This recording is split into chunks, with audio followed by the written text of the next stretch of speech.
Bienvenue dans Sacrée Sexualité, le podcast où on parle de sexualité, mais pas comme à la télé. Je m'appelle Livia Quero, je suis écrivaine, je suis coach en sexualité et je suis aussi très fan de comédie romantique. Et tu vois, dans les comédies romantiques, le sexe c'est toujours automatique, fluide, génial et parfait.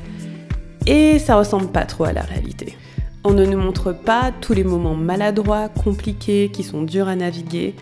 Et on ne nous montre pas non plus toute la dimension magique, sacrée de la sexualité qui va bien au-delà de mélanger les corps. Eh bien, tu sais quoi, dans ce podcast, c'est exactement ce qu'on va faire. On va parler des choses qui sont un peu compliquées, un peu difficiles et dont personne ne parle jamais. Et en même temps, on va parler de la dimension spirituelle, énergétique de la sexualité qui en fait un outil qui te permet de te reconnecter à qui tu es et qui impacte tous les aspects de ta vie. Je suis très heureuse de t'accueillir dans ce podcast et je te dis à tout de suite pour l'épisode du jour. Hello et bienvenue dans ce nouvel épisode de Sacrée Sexualité. Je suis très heureuse de vous retrouver comme à chaque fois, ça me fait très plaisir. Et quand je vous parle, je suis posée sur mon lit, dans ma chambre, j'ai une belle vue, c'est très calme, la maison vient d'être nettoyée. Et tout est léger, c'est agréable. Et demain, c'est mon anniversaire. Donc là, j'enregistre la veille de mon anniversaire. Demain, je vais avoir 35 ans. Waouh! Et vous savez quoi, c'était pas facile pour moi d'appréhender mes 35 ans. Je pense qu'il y a quelques mois, j'étais un peu mal à l'aise avec l'idée de passer cet âge-là. Parce que 35 ans pour moi, c'était ça y est, je suis vraiment une adulte, quoi. Je suis une grande personne. Voilà, début de la trentaine, encore ça va, mais là, à 35 ans, je suis grown woman, comme on dit. Et bien sûr, vous devez le savoir, la société a beaucoup d'idées de ce qu'on est censé avoir accompli quand on a 35 ans. Il y a beaucoup de pression. Beaucoup de préconceptions. Et du coup, ça m'a fait réfléchir à où moi j'en étais dans ma vie et comment je me sentais. Et le fait est que je me sens très bien à cet âge. Et j'ai même hâte des années à venir, ce qui n'était pas le cas avant.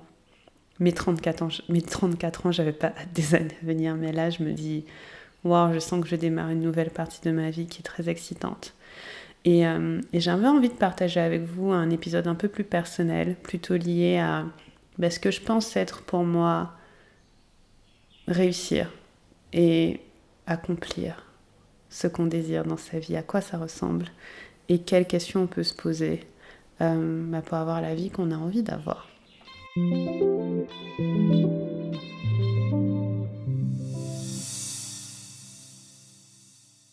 À mon âge, il y a quelques critères de réussite qui sont assez communs. Être mariée, avoir des enfants, surtout quand on est une femme. Et je suis pas mariée, j'ai pas d'enfants. Mais ça va, je le vis plutôt bien. Et il y a aussi, par rapport à mon milieu, je suis entrepreneur depuis maintenant 9 ans, il y a aussi une certaine réussite matérielle et financière qui va avec. Donc à mon âge, avec ma longévité, on se sera attendu à certaines choses, des preuves extérieures de richesse. Et je pense que je les ai dans une certaine mesure et je pense que dans d'autres mesures, je les ai pas. Et donc ma vie à 35 ans ressemble pas à la liste où tout est bien coché, parfait. Il y a clairement des choses qui sont très bien, dont je suis très fière. Et il y a aussi des choses qui sont pas sur la liste parfaite comme on pourrait l'imaginer. Et en fait, pour moi, cette espèce de liste à cocher quand on arrive à un certain âge, elle est très factice, quoi. Elle n'est pas pour de vrai. Elle n'existe pas vraiment parce que chaque personne a un chemin qui est différent. Et donc, du coup, moi, je réfléchissais à qu'est-ce que c'était la réussite pour moi ? Qu'est-ce que ça voulait dire réussir pour moi ? Et du coup, sur quoi je me concentrais sur les années à venir ? Et je me suis dit que ça pourrait peut-être être intéressant pour vous, que je partage avec vous. Parce que qui sait, ça peut vous pousser aussi à réfléchir à ce qui est important pour vous. Donc, déjà, quand on parle de réussite, je pense que la première chose qui vient en tête, c'est une réussite matérielle, une certaine réussite sociétale. Donc comme je disais tout à l'heure, avoir, je sais pas, une certaine situation financière, une certaine situation familiale, qui vue de l'extérieur coche bien les cases. Le fait est que je suis entrepreneur depuis 9 ans, donc j'ai quitté mon boulot salarié il y a bientôt 10 ans du coup, et je me suis lancée dans l'entrepreneuriat. Et avec pas mal de succès. Mon entreprise génère un très bon chiffre d'affaires chaque année. Je vends toujours, tous les mois, j'ai des nouveaux clients. C'est une entreprise qui fonctionne très bien. Et en même temps, c'est une entreprise qui a été difficile à gérer bien des fois. Et si je devais décider ma réussite avec la réussite matérielle, ce serait pas vraiment positif en fait. Peut-être qu'on pourrait dire que c'est bien, peut-être qu'on pourrait dire que c'est pas mal, mais ça se discuterait. Je pense que ce serait ouvert à débat. Et moi, ce que j'ai compris de la réussite matérielle, c'est que ça va, ça vient. Et je sais que quand je dis ça, peut-être que c'est une croyance, donc j'ai pas envie de la projeter sur vous, mais mon vécu, c'est que la réussite matérielle, ça va et ça vient. Que il y a des années où ça va, il y a des années où ça va moins bien. Et que si c'est sur ça que je base ma réussite, alors c'est trop aléatoire. C'est pas assez solide pour moi. Si ma réussite est déterminée par combien de profits je fais, si je sais pas, quel client j'ai, combien de followers j'ai sur Instagram, ce genre de choses, c'est pas assez stable en fait. C'est, voilà, comme le fait d'avoir un boulot salarié qui rapportait des sous avant, c'était pas très stable pour moi. Et donc du coup, je n'établis pas ma réussite par rapport à ce qui est matériellement acquis parce que j'ai déjà vécu tellement de fluctuations que ça voudrait dire que les moments où ça n'a pas été, alors j'ai échoué. C'était pas le cas. Je veux dire, j'ai eu des moments de fluctuation dans ma vie de fou. J'ai quitté une maison où j'habitais à Londres que je payais presque 4 000 € par mois pour aller vivre dans une chambre en coloc à Porto où je payais 350 € par mois. Est-ce que c'était un échec ou est-ce que c'était juste être dans l'alignement de ma vie? Donc voilà, aujourd'hui, ce n'est pas ma mesure de réussite. Clairement, ça fait du bien quand matériellement les choses se passent bien, quand on peut s'offrir des expériences. Clairement, c'est chouette. Mais je trouve que c'est comme si c'était une façon de mesurer qui changeait tout le temps. Et personnellement, le moins je laisse le matériel affecter mes états d'âme, le mieux je me porte. Donc c'est pas ma mesure. Et pareil, j'avais comme autre mesure avant les autres, le succès dans mes relations, le succès dans, voilà, je sais pas, telle personne m'apprécie, telle personne m'aime, j'ai telle personne avec qui je suis entourée, je fréquente telle personne. Et donc encore une fois, pas vraiment un succès intérieur, mais plutôt extérieur. Et ça aussi, ça a bougé tellement. Je veux dire, au fil des années, il y a tellement de personnes dont je me suis éloignée et des personnes que j'étais fière de fréquenter, par exemple, où je me disais, ah ouais, là, je commence à rentrer dans un certain cercle. Et en fait, ça n'a pas duré. Et donc, pour moi, c'est pas comme ça que je mesure le succès non plus. Donc, du coup, comment je mesure le succès? C'est un peu philosophique, c'est un peu spirituel, mais ça vous étonnera pas parce que je suis très connectée à ma spiritualité. Pour moi, le succès, c'est être capable de profiter de la vie que l'on a à un instant T. Je vais répéter ça. Pour moi, le succès, c'est être capable de profiter de la vie que l'on a à un instant T. C'est être capable d'être à un état émotionnel, physique, spirituel, où on accepte ce qui est, on accueille ce qui est, et on profite de ce qui est. Et pourquoi pour moi c'est du succès? C'est parce que c'est pas facile d'atteindre cet état. Je trouve que c'est plutôt difficile en fait. Cet état où, indépendamment de ce qui se passe, on arrive à trouver son centre. Pour moi, c'est ça le succès. Et rien que de vous en parler, j'en ai les larmes aux yeux parce que je sais que à chaque fois que j'y arrive, c'est ça. C'est vraiment ça la vérité. C'est quand, à n'importe quelle situation, n'importe quel moment, je suis capable de trouver mon centre. Et voilà. comment ça se décline, parce que c'est facile à dire comme ça, mais c'est peut-être pas très concret pour vous. Mais par exemple, pour moi, le succès, c'est quand je suis bien dans ma santé mentale, quand je me sens en paix, quand je me sens détendue, quand j'ai des vagues d'émotions, je suis capable de les naviguer, de pleurer quand j'ai envie de pleurer, de crier quand j'ai envie de pleurer, de crier quand j'ai envie de crier. Le succès, c'est quand on m'annonce une mauvaise nouvelle et que je suis capable de traverser la vague et de retrouver la paix et de me dire ça va aller. Et c'est pas facile. Mais pour moi, c'est ça que je me dis, j'y arrive. Et être en paix dans ma santé mentale, c'est le truc le plus important de ma vie. C'est vraiment mon désir quotidien, c'est mon envie quotidienne, c'est de me sentir apaisée. Et avant, c'était pas forcément ça, mais maintenant, c'est ça, c'est d'être apaisée. Donc il y a la santé mentale qui est première étape. La deuxième étape, et ça c'est plutôt quand je m'imagine sur mon lit de mort, en fait. Donc j'ai une relation avec la mort qui est assez intéressante. Elle me fascine un peu et je pense souvent à elle. Des fois elle me fait peur, des fois elle me motive. Et dans ces cadres, elle me motive. Donc de temps en temps, je m'imagine sur mon lit de mort. J'espère quand je serai assez âgée, à 98 ans ou à 105 ans. Et je me dis, qu'est-ce qui va vraiment profondément me faire plaisir quand je serai sur ce lit de mort? Et la réponse, c'est toujours d'avoir profité. D'avoir essayé de goûter chaque moment au maximum, d'avoir été là en fait, d'avoir été présente, de ne pas avoir trop travaillé, de ne pas avoir trop couru après quelque chose, mais d'avoir été là, d'avoir réussi à savourer le maximum de moments et d'avoir des souvenirs, d'avoir été présente dans ces moments. Et j'espère quand j'aurai 105 ans, me rappeler de mes moments de paix, de grâce, de présence. Et avec ça, la deuxième chose qui me vient à chaque fois, c'est d'avoir pris plaisir dans mon corps. Ça, c'est une chose qui vient avec le métier. Hein. Je suis coach en sexualité et la sexualité, c'est fondamental pour moi. Je trouve que explorer sa sexualité, ça transforme la vie. Explorer sa sexualité comme moi je le fais de manière consciente et sacrée, ça change la trajectoire d'une vie. Et à chaque fois que je m'imagine bien vivre, je m'imagine prendre du plaisir dans mon corps. Ce plaisir peut être sexuel, peut être solo, avoir de magnifiques orgasmes, vraiment sentir toute l'énergie dans mon corps.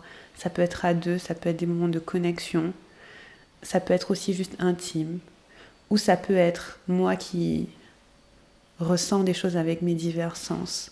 Ça peut être manger un bon repas, ça peut être avoir vu, je sais pas, un beau coucher de soleil, ça peut être sentir certaines odeurs, mais c'est expérimenter le maximum de choses possibles dans mon corps, avec le maximum de plaisir. Pour moi, si dans une journée, j'arrive à ressentir quelque chose comme ça, même une seconde, une minute, j'ai réussi. Je suis en train de vivre la vie que j'ai envie de vivre. Ensuite, je dirais qu'un autre aspect de cette réussite pour moi, c'est de profiter des gens. Il y a une chose qui est, s'il y a une chose qui est éphémère, c'est notre présence à tous sur Terre. C'est nous, c'est moi, c'est ma famille, c'est mon chéri. Je ne sais pas combien de temps on sera là. Et pour moi, une vie bien vécue, c'est aussi d'avoir profité du temps qu'on a avec les gens. Et honnêtement, c'est pas quelque chose que je me disais avant. Avant, j'étais pas quelqu'un pour qui c'était important. C'était pas mon truc. C'était pas grave, hein, mais c'était juste pas mon truc. Maintenant que j'habite en Guadeloupe, donc j'ai grandi en Guadeloupe, ma famille est ici, et je suis revenue après 15 ans de voyage, c'est tellement précieux tous les moments que j'ai avec ma famille. Et pas parce qu'il se passe des trucs fous, pas parce que j'apprends des choses, des révélations pas possibles et tout. Non, juste parce que j'ai la chance de pouvoir les vivre, d'être connectée à d'autres humains qui sont de mon sang, mais pas forcément aussi mes amis, et d'avoir des moments de joie avec eux, et de rigoler avec eux, et ouais, de juste être en présence avec eux. Et c'est trop bien. Parce que je me rappelle tous les moments où j'avais pas ça, où j'étais seule. Par exemple, je passais beaucoup de moments où j'étais seule avec moi-même, surtout quand je voyageais. Et c'était pas une mauvaise chose, hein. Moi je suis plutôt solitaire, donc c'est pas du tout un problème. Mais la richesse que c'est d'avoir des gens autour de soi, des vrais humains en chair et en os, c'est magnifique. C'est magnifique. Et là, demain c'est mon anniversaire. Et mon chéri m'avait demandé ce que je voulais faire. Et je lui ai dit, oh tu sais, pas forcément grand chose, tu vois. Je lui ai même dit, si on fait un truc à deux, ça va. Et puis on est allé manger chez ma mère. Il m'a dit, on fait quoi pour ton anniversaire? On descend tous chez toi? J'étais là, ok. J'ai dit ok, parce que en fait, c'est un privilège de ouf de passer un anniversaire avec ma famille. Je veux dire, c'est trop bien, donc on va le faire. Et en plus, tout le monde ramène à manger. Moi, j'ai quasiment rien à faire, donc c'est encore mieux. Et ça, pour moi, c'est des choses dont je me rappellerai.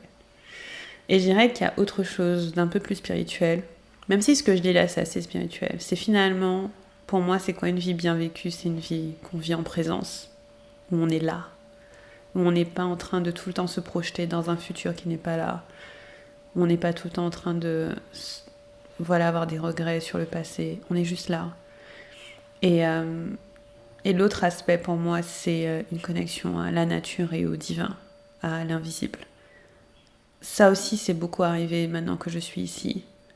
Mais chaque jour où je me sens connectée à la nature, même si c'est regarder... Alors j'ai la chance d'habiter dans un endroit où il y a une magnifique vue. Même si c'est regarder la vue, même si c'est jouer avec mes animaux, me connecter avec le vivant naturel qui est là. Je sais que je vais jamais regretter ces moments-là. Et voilà. Et en fait, pourquoi pour moi c'est de la réussite? Parce que avant, j'étais pas comme ça. C'est de la réussite parce qu'en fait, ça m'a mis du temps pour en arriver là. Au moment où ma santé mentale est importante, le plaisir dans mon corps est important, mes relations sont importantes, ma connexion à la nature et au divin est importante. Ça m'a mis du temps pour arriver là. Et je vais vous expliquer pourquoi. Et pour moi, c'est là le travail que j'ai dû faire au fil des années.